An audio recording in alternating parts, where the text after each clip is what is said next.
Welcome back, viewer, to Chungu cha Jamii. Just in case you're joining us, today we are talking about breast cancer. Send in your question, your comments across all our social media networks. That's GBS TV Africa. Our SMS line is 21144. So, Doc, before we went on a break, you'd mentioned about how in the years before, after women lost their lives, and when HIV came in, the grandmothers breastfed the grandchildren and also got to acquire now the HIV because of it being transmitted from the breast. Now, with the lumps that are in the breast and also the armpit that you've mentioned, could one have the swelling and the pain in the armpits and also not have it related to the breast, or should one also be alerted to go and check? Because one of the viewer had asked that has a swelling and some pains, but is also not ready to go for such an test. So is it something normal? Should she be scared, or should just take the step and go be checked? Yeah, it's a good question, because what happens sometimes is also one can get something we call breast abscess, which means it's pus accumulating in the breast tissue. And the pus accumulating in the breast tissue occurs especially amongst women who are breastfeeding. Okay? And usually this would also present as a swelling in the breast, and also the lymph nodes in the armpit may also swell, because the lymph nodes in the armpit, they're part of the immune system of the breast. What they do is that they have the cells that fight infections and cancer. When there is an infection or cancer, what happens is that the lymph nodes swell because they are working overtime, and then that would be painful. So when one has a breast abscess, they need to have it checked, because they'll need antibiotics, and it may need to be drained. Yeah. When you're talking about breast, right now we're having issues to do with ladies who have big breast and they want to reduce the size because it's too weighty, and Yeah. it's draining. Yeah. It brings other conditions in the body. Yes. So when they are going for the operation to reduce the size, are there risks involved in the same, or is it something one can walk in to do and has no side effects? I would say the most common one is usually ladies augmenting, breast augmentation surgery, where they'd want to increase the size because of image, and they want probably more social acceptance. Okay, breast reduction surgery is not as common, but of course any surgery has risks. Okay, and the risk therein are in things like infection, and also the surgery misadventure. The surgery can go wrong. Okay, can go wrong because we use other things like anesthesia, which can go wrong. Okay, so those risks exist for any surgery. For those that go for breast augmentation, the silicone also has that is usually put, also can have side effects on the body. Okay, because it's an inorganic matter that is introduced into the body, so the body can respond differently to that, and therefore can lead to complications. Okay, so the advice is one needs to be sure whatever step they want to take and whether it's actually necessary.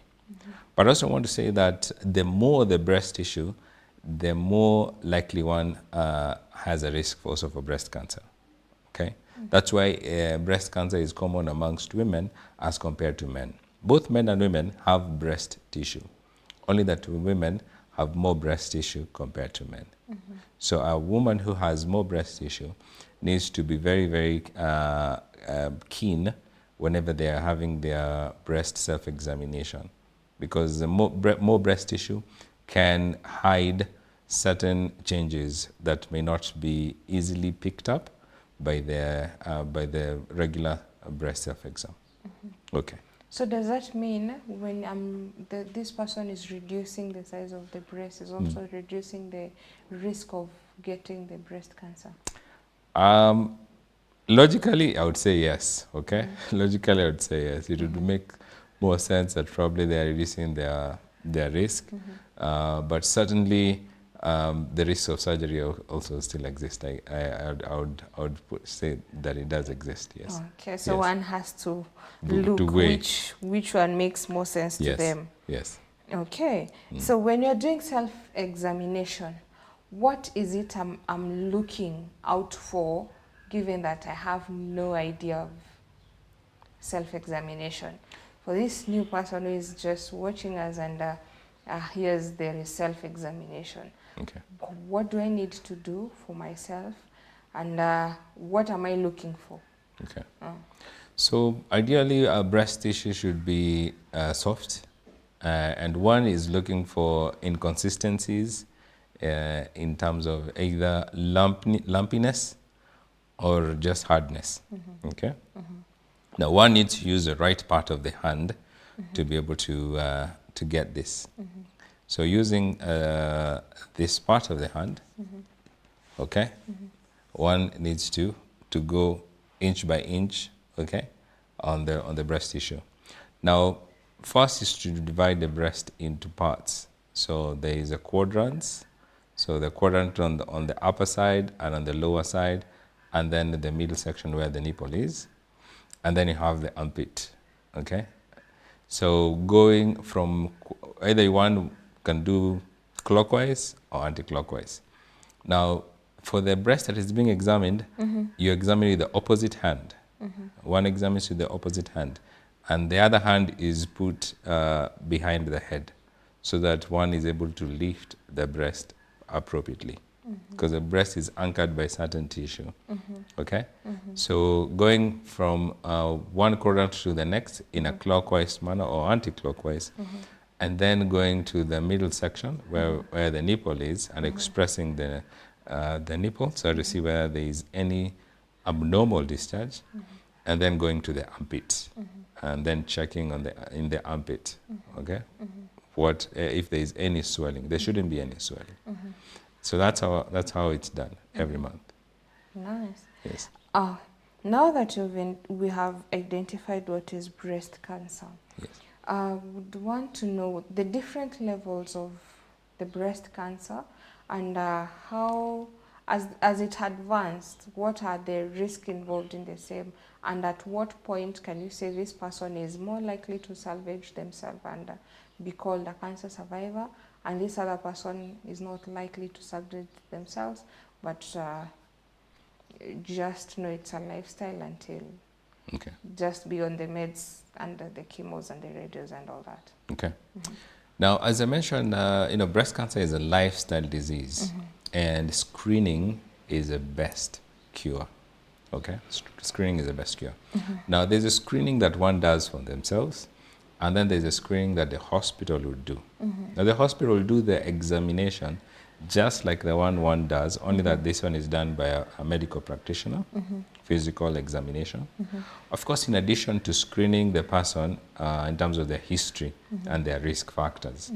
Like I mentioned, breast cancer is more often maternal, okay, linked. Okay, so for women between the ages of 20 to 40, if there is any risk or there is a lump that is suspicious, normally we would do an ultrasound. And that's because the breast tissue is dense. Women are still having a lot of estrogen during that period. It's a strong reproductive age period. So the breast tissue is very responsive to the hormones. Okay? So an ultrasound would be important. And if there's any lump, then would take the lump and take it to the lab for histology, okay? Meaning that we want to check it under the microscope, okay? Women above the age of 40, then we would do mammograms, okay? So mammogram is like an X-ray of the breast. Okay, so because the breast tissue now is different at that age, we do a mammogram. If the risk is higher, we can do it even annually. Okay, all right. Now, if somebody is diagnosed, if there is a lump, it has been identified and it's been taken to the lab.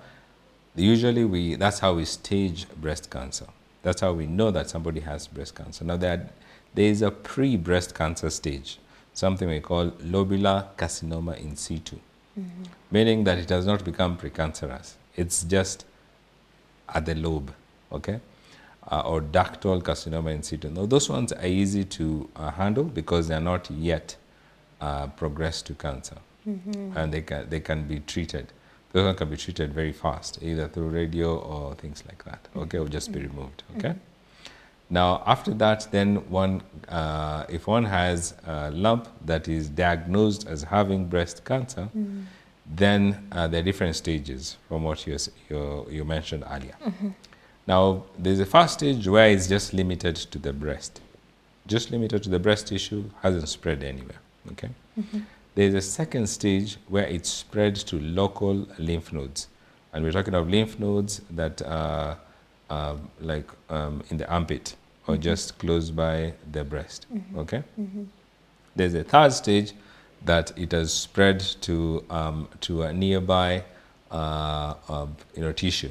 So it could have spread to the bone, okay? All right? Could have spread to the bone or like the rib, okay? Yeah, so that's local spread. And then there's the fourth stage where there's distant spread. And here, most likely, it can spread to the spine, can spread to the brain, okay? Can spread to the lungs, can spread even to the liver. Wow. That's the fourth stage. And the fourth stage is the most critical, where we call it metastatic breast cancer. It has spread all over, so it's difficult to treat. So those are the different stages, and each stage has different ways of treating it. Yes. How do we treat it then? From now, to mention first to the fourth, how do you treat it, and how long is the treatment? So breast cancer treatment, to a majority of cases, is for life. Okay. And treatment is easier when it's identified earlier. Okay, it's easier when it's identified earlier. So if it is still stage 1 is still local, then one would usually surgery followed by radiotherapy. Okay. But I'll mention something interesting about what we call immunohistochemistry. Okay, so surgery followed by like radiotherapy. If it has spread to the lymph nodes, it will be surgery followed by either radiotherapy and or chemotherapy, meaning there are drugs that can be used to prevent it from further spreading. If it has spread beyond and gone to other organs like the brain, then usually it would, depending on the extent to which it's causing pain, it can be surgery plus just chemotherapy, or it can just be chemotherapy because there is nothing we can do at that stage because it's already spread. Okay.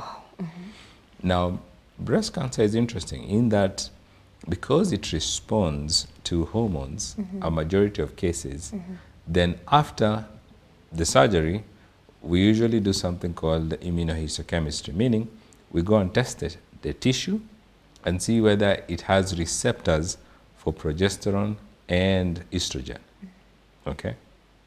Now, if it does have that, then there are medication that we would give thereafter to prevent any tissue that may be anywhere in the body from developing into cancer. Okay, if it is positive for those receptors. So there are drugs that block those receptors to prevent it from further continuing. So these drugs are usually given for a period of about 5 years. Yes, and of course with regular screening tests to see whether the person is still cancer-free. Yeah. Someone is asking, what is progesterone and estrogen? Okay, progesterone and estrogen. Now these are hormones that are released from the ovaries of a woman. Now, a woman has 2 cycles. Sure. Okay? There's a cycle before ovulation, and there's a cycle after ovulation. Okay? Now, the cycle before ovulation, there's a hormone called estrogen that is usually released by the ovaries. Okay. Now, estrogen is a hormone that makes women women. It's the one that makes women look the way they look, make them have the different fat distribution that they have. Let's just say it's the woman's hormone, okay? All right. Now, progesterone is a hormone that maintains pregnancy. It's a hormone that makes women have mood swings, okay? So after ovulation, usually the ovaries now produce the hormone called progesterone. Okay. Now progesterone usually makes a woman ready for pregnancy because ovulation has happened. Now progesterone is what makes a woman ready for pregnancy. If there is no fertilization and the woman does not get pregnant, then the tissue that produces progesterone dies off. And it's usually characterized by menstruation. Okay. Okay. Does that make sense? It doesn't. It does It does actually, make sense. because Okay. now I want us to take a break, but when we Okay. come back, I'd want you to answer this. Now that you've mentioned about now the progesterone and the estrogens and the cycle of menstrual cycle affecting, I don't know the science behind it, but well, it's good to get to know this. But now, having that the menstrual cycle will affect me as a woman and giving the risk of getting breast cancer.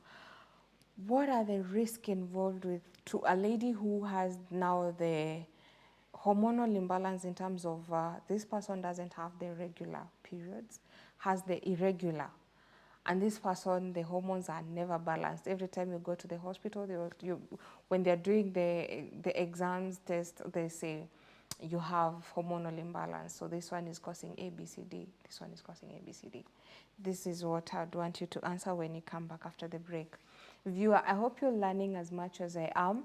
Send in your question, your comments across all our social media networks. That's GBS TV Africa. Our SMS line is 21144. We'll be back shortly.